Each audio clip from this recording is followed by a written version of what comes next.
আসসালামু আলাইকুম ওয়া রাহমাতুল্লাহি ওয়া বারাকাতুহু।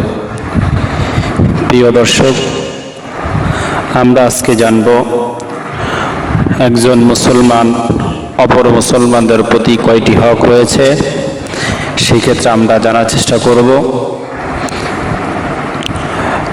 عن علي رضي الله تعالى عنه قال قال رسول الله صلى الله عليه وسلم للمسلم على المسلم ست بالمعروف ويسلم عليه إذا لقيه ويجيبه إذا دعاه ويشمته إذا عطس ويعوده إذا مرض ويبتع جنازته إذا مات ويحب له ما يحب لنفسه رواه الترمذي والدارمي। হযরত আলী রাদিয়াল্লাহু তাআলা আনহুতে বর্ণিত, তিনি বলেন, রাসূলুল্লাহ সাল্লাল্লাহু আলাইহি ওয়াসাল্লাম ইরশাদ করেছেন, একজন মুসলমানের উপর অপর মুসলমানের 6টি অধিকার বা দায়িত্ব রয়েছেন। এক নাম্বার হচ্ছে, যখন কোনো মুসলমানের সাথে সাক্ষাৎ হয় তখন সে তাকে সালাম দিবে।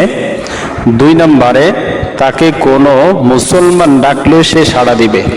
3 নম্বর, যখন কোনো মুসলমান হাঁচি দিবে তার হাঁচির জবাব দিবে। কোনো মুসলমান অসুস্থ হলে সে তার সেবা করবে। 5 নম্বর, কোনো মুসলমান মারা গেলে সে তার জানাজায় অনুগমন করবে, অর্থাৎ উপস্থিত হবে, তার জানাজায় শরীক হবে। 6 নম্বর, নিজের জন্য যা পছন্দ করে তা অপর ভাইয়ের জন্য ও পছন্দ করবে।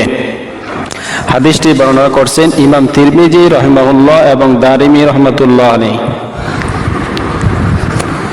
আমরা দোয়া করি, আমরা চেষ্টা করব আমরা যেন মুসলমানদের উপরে যে 6টি হকের কথা বলা হয়েছে, আমরা 6টি হক আদায় করার জন্য চেষ্টা করব। আল্লাহ তাআলা আমাকে এবং আপনাদের সবাইকে আমল করার মতো তৌফিক দান করুক। সকলেই বলি আমিন।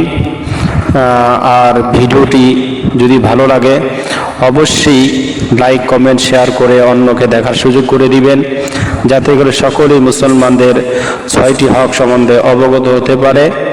আসসালামু আলাইকুম ওয়া রাহমাতুল্লাহি ওয়া বারাকাতুহু।